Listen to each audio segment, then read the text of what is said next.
أعوذ بالله من الشيطان الرجيم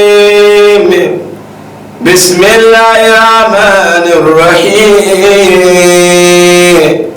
يا أيها الذين آمنوا كتب عليكم الصيام كما كتب على الذين من قبلكم لعلكم تتقون إليك فأنت الحكيم العليم الشكور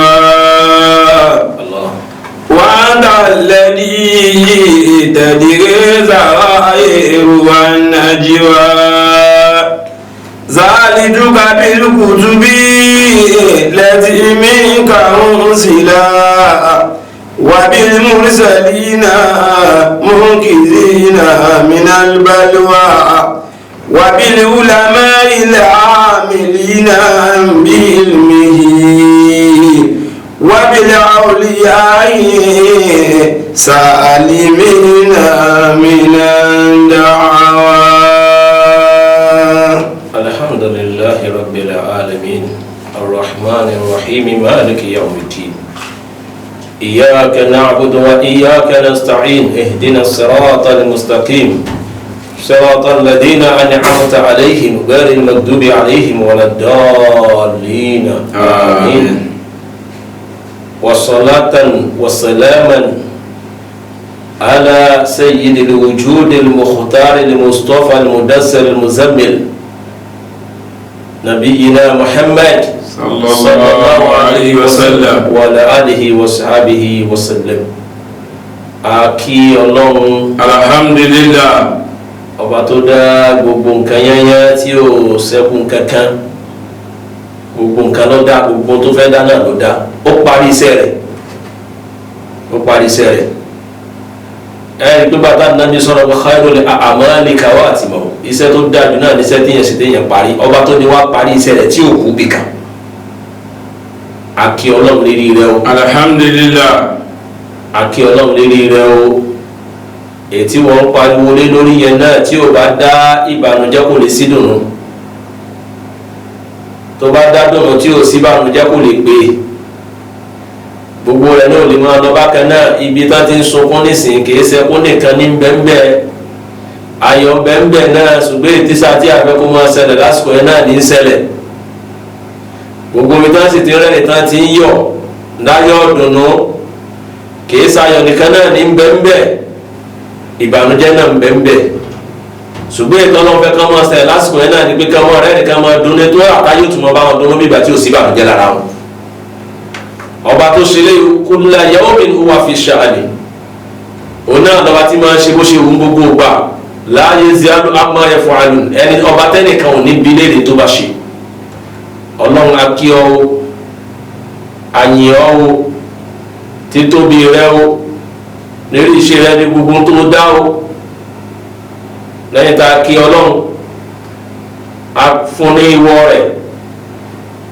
Èyí tó sáfẹ́ náà ni pé ìwọ ságbà pé ọba tó ní wá náà nìkan náà ni tí ò sẹ́lómi lẹ́yìn rẹ̀ aṣíwájú anabi wa Muhammad sallallahu alaihi wasallam. Àbá Ọlọ́run kí pẹ̀lú bọ́lọ́run bá tó ní nǹkan rẹ̀ kí. Ìkí Ọlọ́run aláfíà Ọlọ́run bá ní ṣe fún anabi o àtàwọn sọ̀hábà rẹ̀ àtàwọn tí wọ́n dúró ti sí Ọlọ́run lánàá tí wọ́n ti lọ Ọlọ́run bá nípa owó ọkọ̀ kẹ́. Wa rahmatu rabbi abadan alayhi. Ìkí Ọlọ́run àánú rẹ̀ tí ò ní tán láíláí, Ọlọ́run mọ́ṣẹ́ àbánirọ̀dún rẹ̀ ní wọn lórí o. Madana ayá mímọ́ kúrátì sọ ìfà. Ọmọ tilẹ̀ ń sún tilẹ̀ mọ́ ní gbogbo ọjọ́ ayé, Ọlọ́run dákun mọ́ káwọ́ kẹrẹ́ kó lè rí wọn o. Ọlọ́run dákun mọ́ṣẹ́ àjí orí bẹ̀. Àmín. Ìkànnì tí a wà yìí, Jíngí Alára TV, Ọlọ́run dákun mọ́ jí ó bàjẹ́ mọ́ jí ó dàrú. Gbogbo alákòóso bẹ̀ látòrí ọ̀gá àgbà pátápátá yányán nílùú Amẹ́ríkà, Ọlọ́run dákun mọ́ fi kásán láfíà ara yín o. Àmín. Gbogbo tọ́lọ́run ṣe fún yín tí ń jẹ́ dùn, Ọlọ́run dákun mọ́ jẹ́ sunkún lórí rẹ o. Àmín. Ìtẹ́ yìí náà nínú rẹ̀ fi ń dá sí tọ́lọ́run yìí o. Ọlọ́run dákun mọ́ yẹ wọ́n lọ́rọ̀ tí yín náà. Àmín. Ọlá àwọn tí wọ́n bí tara wọn jáde, Ọlọ́run ṣáàjì orí bẹ́ẹ̀. Bí a kì í máa ń ṣá Allahu la quwwata illa billahi al-aliyyil azim. Ramadana ní ń lọ bí ṣe ń lọ yìí wẹ́rẹ́wẹ́rẹ́. jàmáà mùsùlùmí lọ́kùnrin àti lóbìnrin ọ̀nkálukú ló mọ bí Ramadan délé ní ṣé ogun tá a sọ fúnra wa bọ̀ látijọ́ iṣẹ́ à ń tẹ̀lé pẹ̀lú àníyàn wa tuntun ṣe ká má da àwẹ̀ wa nù ká má sọ àwẹ̀ wa nù ká má ṣe àwẹ̀ wa lófò ọ̀dọ̀ ẹnì kọ̀ọ̀kan wa àpọ́nlé lọ́lọ́run fóṣù yìí ṣe fún wa fún àwọn mùsùlùmí oṣù kùránì gbogbo ayé ní ìsìn kùránì ẹlòmí ò ti parí kùránì mẹ́ta ẹlòmí ò ti parí méjì ẹlòmí wà lórí ẹyọ kan ó ń kálukú sànkà kùránì gbogbo ayé mà pé inú òdùnnú la wà ọlọ́dàkùn wọn padà sọ́dí ìbànújẹ́ fún wa o. àmín. ẹ̀gbọ́n tó lọ sọ fún anabi wa Musa aleyhi salatu wa salam. Qala ta'ala li Musa aleyhi salatu wa salam. ọlọ́run sọ fún anabi Musa. inni ataitu ummata Muhammad nurayni. ọlọ́run ní èmi ọlọ́run. ataitu ummata fún àwọn ìjọ Muhammad. nurayni. mo fún wọn ní mọ́lẹ̀ méjì. kila yasiru zulmatani. ká lè bá a rìn nínú òkùnkùn méjì ni mo ṣe fún wọn ní mọ́lẹ̀ méjì. faqala Musa ma nurayni. anabi Musa wa ń béèrè lọ́wọ́ ọlọ́run ọba tó ní wá pé ma nurayni kí ni mọ́lẹ̀ méjì náà. faqala Allahu ta'ala nurur Ramadan. ọlọ́run ọba wa ń sọ fún anabi Musa jọ́nà pé ìmọ́lẹ̀ àkọ́kọ́ tí mo fún anabi wa Muhammad sallallahu alayhi wa sallam ní nuru Ramadan òun náà ní mọ́lẹ̀ Ramadan àtàwọn nù rẹ̀. wa nurul Qur'an. ṣé ikú didi orin ọlọ́run ṣe fún wa yìí ṣáàrù Ramadan odidi orin ní ìmọ́lẹ̀ kan ní ìmọ́lẹ̀ àkọ́kọ́ nìyẹn. wa nurul Qur'an. àti mọ́lẹ̀ al-Qur'an ṣáàrù Ramadan alladhi unzila fihi al-Qur'an hudan linnasi wa bayyinatin minal huda. ẹgbọ́ ọlọ́run ọba ọ̀rọ̀ tí ń sọ̀rọ̀ nínú al-Qur'an nígbà tó ní nurul Qur'an ìmọ́lẹ̀ lẹ́ẹ̀kejì ní ìmọ́lẹ̀ Qur'an ẹ wá wò inú oṣù Qur'an náà láwọn ìtàn sọ Qur'an kan náà fi ní ṣáàrù Ramadan oṣù Ramadan alladhi unzila fihi al-Qur'an. ètò ẹgbẹ́ inú ẹ̀ náà la sọ al-Qur'an kalẹ̀ fún anabi wa Muhammad sallallahu alayhi wa dábì sallam. ìgbà tí wọ́n jẹ́ mọ̀nà fún tani fáwọn èèyàn náà ni o ìmọ̀lẹ̀ ẹlẹ́kejì náà nìyẹn náà. wa qala Musa wa ma sulmani ya rabbi. anabi Musa tó wá tẹ̀síwájú tẹ́ ẹ bá sì máa bọ́rọ̀ Musa àtọ́lọ́hún sí jẹ́ wa kallama Allahu Musa takliman ẹni tí ò sí ògbìfọ̀ kankan láàrin ọlọ́run àti Musa ni kò sí ẹni kankan ń bá sọ̀rọ̀ ń gbọ́ tiẹ̀ gbogbo tó bá fẹ́ wí náà ní ń gbọ́ wọn jọ ń gbọ́ra wọn èyí tí ó ṣẹlẹ̀ náà ni pé àǹtàrọ̀ kò rí kò rọ́nà léyìí tí Musa sì fẹ́ rí ó dààmú lérí rírí rẹ̀ ọlọ́run sì fi tóbi rẹ̀ bó ṣe tó fi hàn Musa náà padà pé mo gbà báyìí ṣùgbọ́n àbí Musa níbi àyà níní rẹ̀ ìwọ́n Musa fẹ́ mọ kí ni ń dúnnú gbogbo nǹkan. wa qala Musa. Musa fún wa béèrè lọ́wọ́ ọlọ́run pé máa sulimatani kí ni òkùnkùn méjì náà. wa qala ta'ala zulmatul kuburi. ọlọ́run wa sọ fún anabi Musa jẹ́ pé zulmatul kuburi òun náà ni òkùnkùn nù sáré.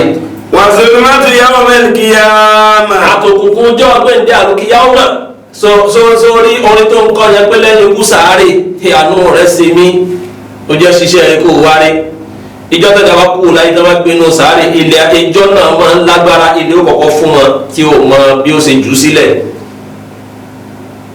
ni wọ́n máa ń sọ pé lẹ́yìn ikú sáré kí ló mọ̀ tí ó ṣẹlẹ̀ sí ọ̀nà sáré mọ́ wí bẹ́ẹ̀ mọ̀ èdè tí ó dá ní ọlọ́run já bá àánú rẹ̀ pàdé láàmú bẹ́ẹ̀ lọ gbogbo bí ó bá já sí sulumatul qabr òkùnkùn sáré wọ́n sulumatun yawmal qiyamah àtòkùnkùn ọjọ́ gbẹ̀ndẹ̀ al-qiyamah sí gbogbo tó ní pé azulimu zulumati yawmal qiyamah nígbà tó ń sọ pé alábòsí inú òkùnkùn nítorí ọ̀nà òkùnkùn bẹ̀ lálù qiyamah náà ọlọ́dà kò mọ́ ju wá sókùn òkùnkùn ayé lálù qiyamah dà kò mọ́ ju wá sí kankan bí ọlọ́run àbíọ́dà fọlọ́ àgbáyé kanu sọ̀rọ̀ náà tó àfi bẹ̀ ọlọ́dà kò mọ́ sàbàlì ṣe bẹ́ẹ̀ ọlọ́dà kò rẹ̀ hànẹ́sì náà.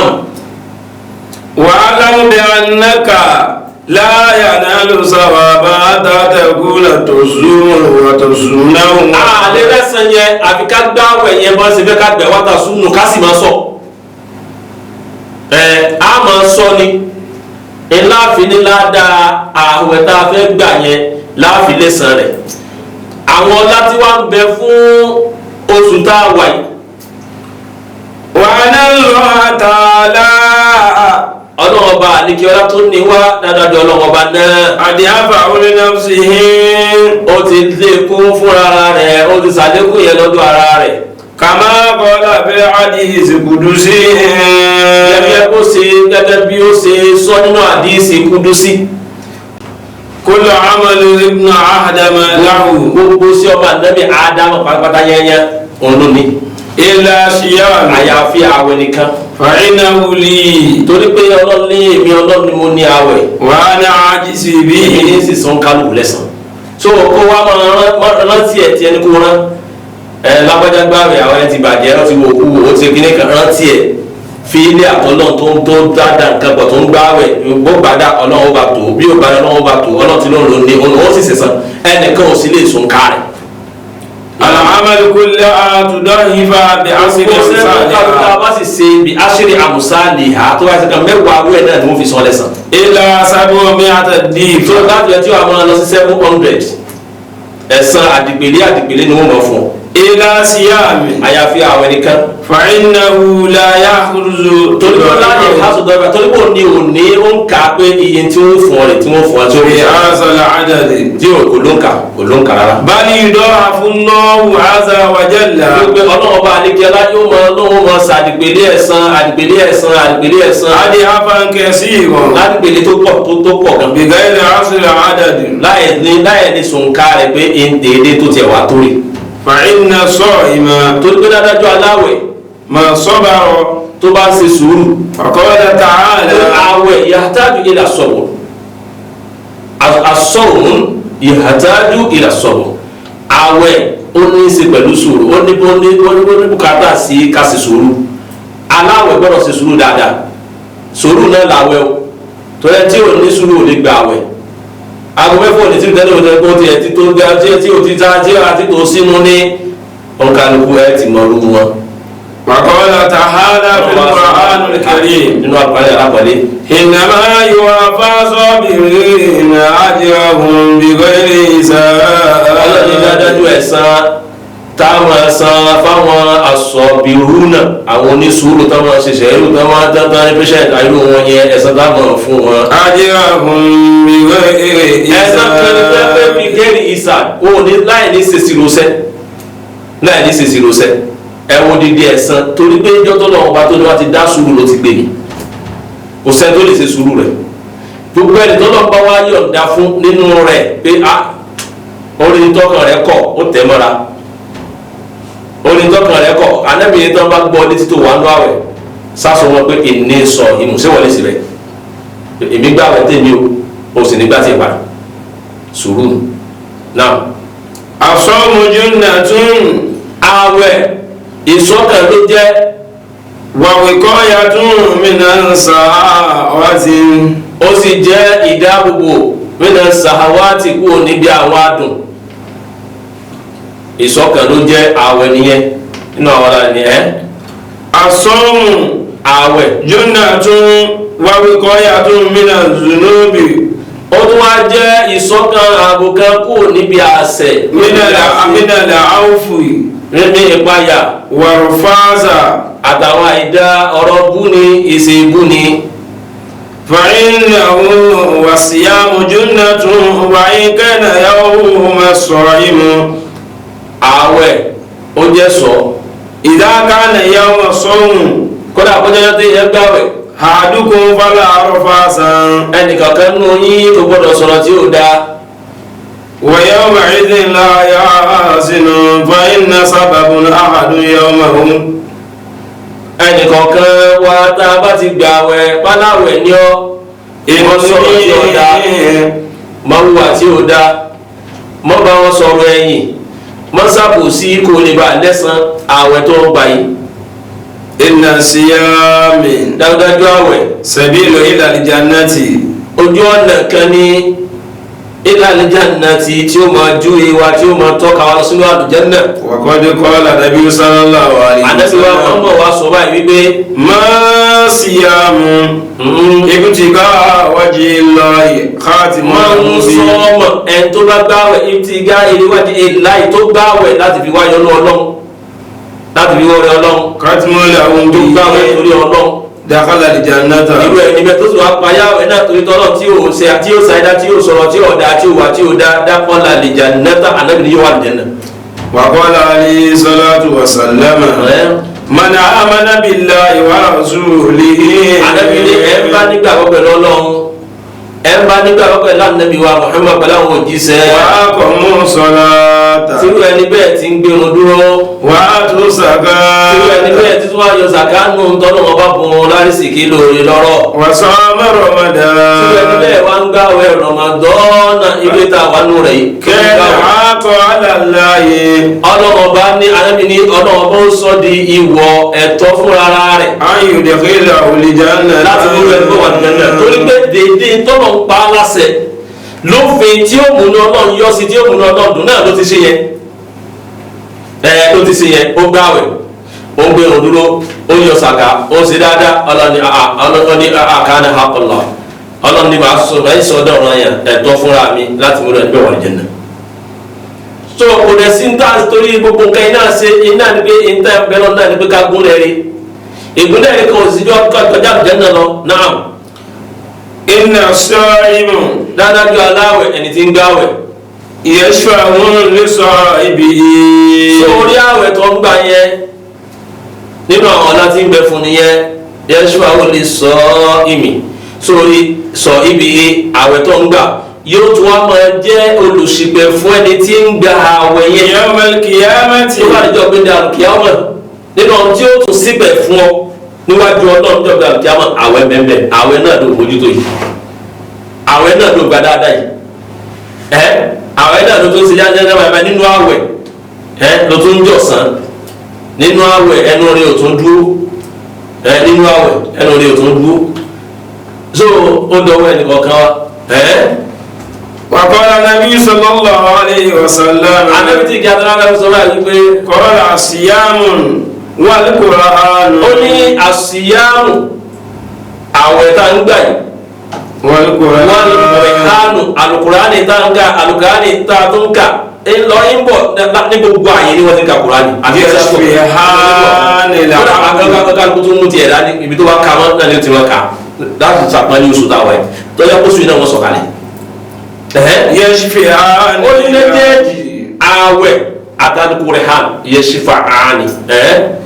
yashfa'ani al-'abdu yawmal qiyamah. yóò máa ṣìpẹ̀ fún ẹrú sí Ọlọ́run tó bá dijọ́ pẹ̀lú. yuqalu as-sa'imu. wọ́n ní táwọn yóò máa sọ ni wípé.